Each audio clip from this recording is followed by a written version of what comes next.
राधे राधे दोस्तों, आज मैं बहुत ही शिक्षाप्रद कहानी लेकर आई हूँ। चलिए कहानी शुरू करते हैं। एक सुनार की असमय मृत्यु हो गई।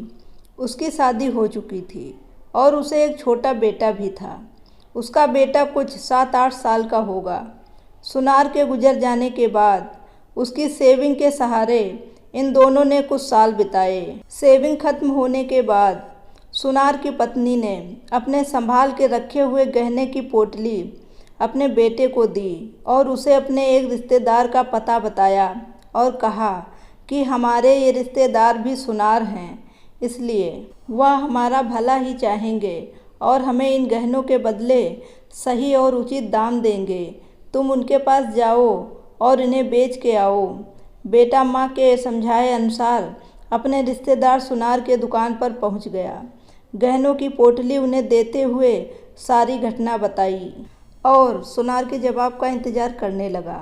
रिश्तेदार सुनार ने थोड़ी देर तक गहनों का अच्छी तरह से निरीक्षण किया और उन्हें वापस पोटली में रख दिया। उन्होंने लड़के से कहा कि अभी इनका दाम अच्छा नहीं मिलेगा। एक काम करो, इन्हें तुम वापस घर पर अपनी माँ को दे दो और जब इनका सही दाम होगा तब मैं इन्हें बिकवा दूँगा। रही तुम्हारे खर्चे की बात, तो तुम मेरे यहाँ पर मदद करने आ जाओ। तुम्हारे पढ़ाई का और घर का खर्चा मैं संभाल लूँगा।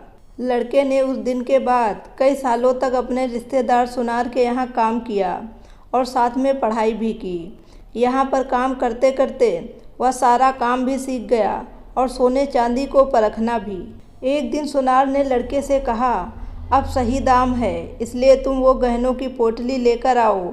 लड़के ने घर जाकर अपनी माँ से वह गहनों की पोटली मांगी, क्योंकि वह सब सोने चांदी को अच्छे से परखना जानता था। इसलिए उसने एक बार तसल्ली के लिए गहने पोटली से निकाल कर देखे। उसे बहुत आश्चर्य हुआ, क्योंकि सारे के सारे गहने नकली थे।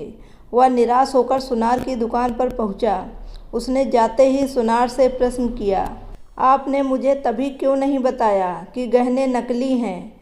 सुनार ने कहा कि घर में तब तुम्हें गहनों की सच्चाई बताता तो शायद तुम लोगों को लगता कि तुम्हारे बुरे समय की वजह से मैं तुम्हारा फ़ायदा उठाना चाहता हूँ, इसलिए गहनों को नकली बताकर तुम्हारी मदद नहीं करना चाहता या उन्हें हड़प लेना चाहता हूँ।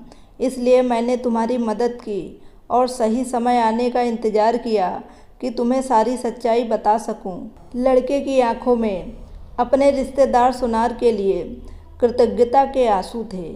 उसने उन्हें धन्यवाद किया और उनके पैर छुए।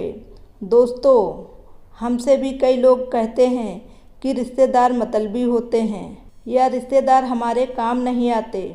माना कि सभी रिश्तेदार इस सुनार की तरह नहीं होते, लेकिन सभी रिश्तेदार मतलबी भी नहीं होते।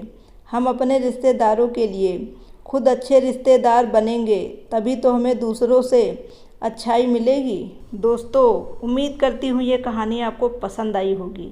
अगर कहानी पसंद आई हो तो मेरी मदद के लिए प्लीज़ इस कहानी को लाइक और शेयर ज़रूर करिएगा। Thank you very much.